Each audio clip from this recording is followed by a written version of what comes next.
it's Linda Fox. I'm Senior Reporter at FocusWire, and we're in the studio at Travel Technology Europe. I'm with Salman Syed, and he is Vice President for Product. Vice President Product or just Vice President EMEA? Vice President EMEA. Vice President EMEA for Sabre. Thanks for joining us. Pleasure to be here. So let's start with a really interesting partnership that you just did with Google.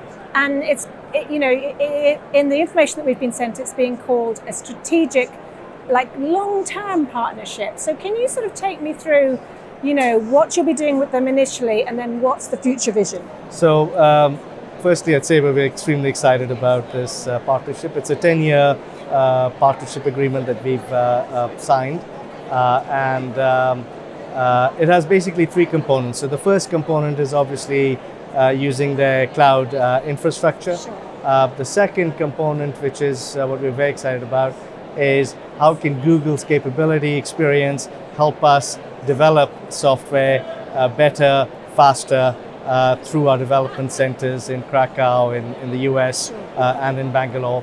And thirdly is how do we co-innovate with them using all that Sabre's assets and Google's assets, and how do we co-innovate and build new products and services for the travel ecosystem. So there's really these three components. Okay. So then just going back to the second component there, using Google software and their experience to improve the traveler experience. So how does that actually look, or how might that actually look going forward? So this is where our teams are sort of working. We just announced the partnership last month.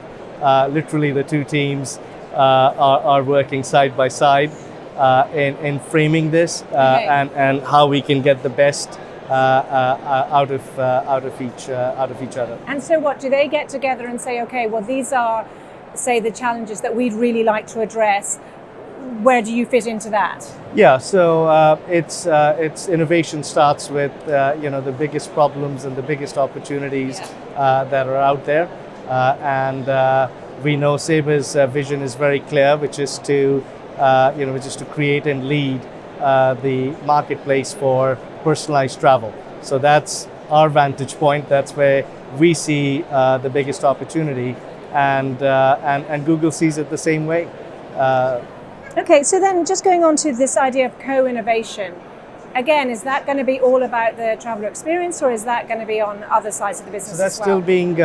still being defined, but travel experience and personalization has to be core, because that it's all about how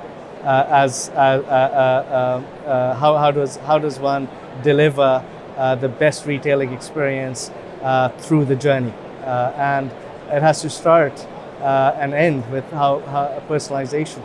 So I was just wondering, from the kind of innovation point of view, could this go anywhere, this partnership? Because, is it a sort of, does Sabre feel like the sky's the limit? Yeah, so I can share with you, Linda, how we felt 3 weeks ago when we had the president for Google Cloud, and there was 200 of the senior most leaders within Sabre gathered in Dallas, and there was an enormous amount of excitement. There was almost, when you've got the audience and there's almost a huge gasp, and we are very optimistic. And it was great to hear from the Google management how positive and optimistic they feel about this partnership. This is not just another cloud client. This is much more for them. So, is there any sense of when we might begin to see, the first results of the partnership? You are, we I want to hear first now. That's it. I wish it was today, and I think the teams, as I said earlier, are working together. They are even 3 weeks ago. We had the two teams. We were on the ground floor, the first floor. The engineers and the developers were sort of in the room together, and I'm sure we'll share this as things develop. So let's move on to Accor, another interesting partnership. Now, the Accor CEO said the other day that he saw it as an audacious project to put the CRS and the PMS together on one platform. And obviously, various major hotel chains out there have their own initiatives along these lines. And he was also saying that they'd gone, the RFP process involved a lot of major players. So from your perspective, what is it that sealed the deal for Sabre? So I think it's the true approach around innovation and not making things fit and tweaking around the edges to say, let's fit this to your problem for today. It's really about sort of saying, what does that landscape look like? How do you be relevant 5-10 years from now?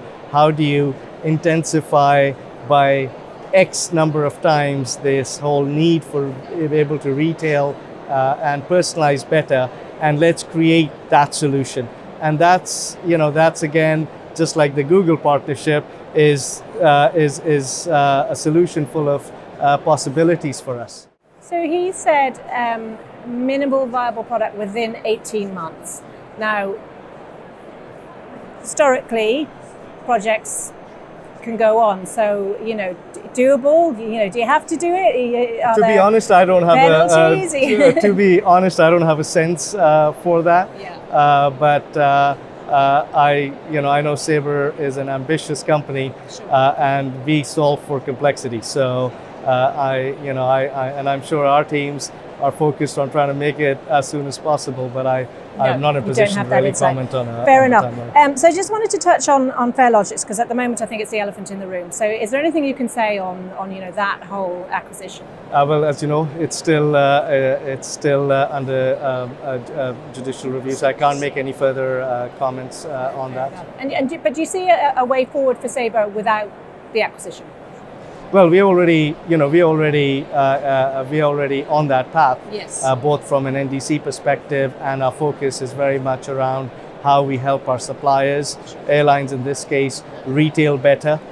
So we are already on that path, and it's about how do we get to creating and leading in that travel marketplace faster, right? And presumably Radix also fits into that, does it? That was the other recent acquisition, wasn't yes, it? so that's Radix is focused on the solution systems for low-cost airlines, which have a different amount of complexity and requirements. And this is again an area where we think there is growth. We want to be the marketplace. We want to be able to provide the entire spectrum of the content to our customers and our users, and low-cost carriers. Embedding that is a part of it. So on one hand, it's about being a supplier of choice for the low-cost carriers, and on the other, it's about us being able to distribute that content so that we can be that full content provider. Okay. So not such good news right now is coronavirus. Yes. So what are you hearing in the market from your airline partners, from your hotel partners? So it's obviously impacting the entire travel ecosystem.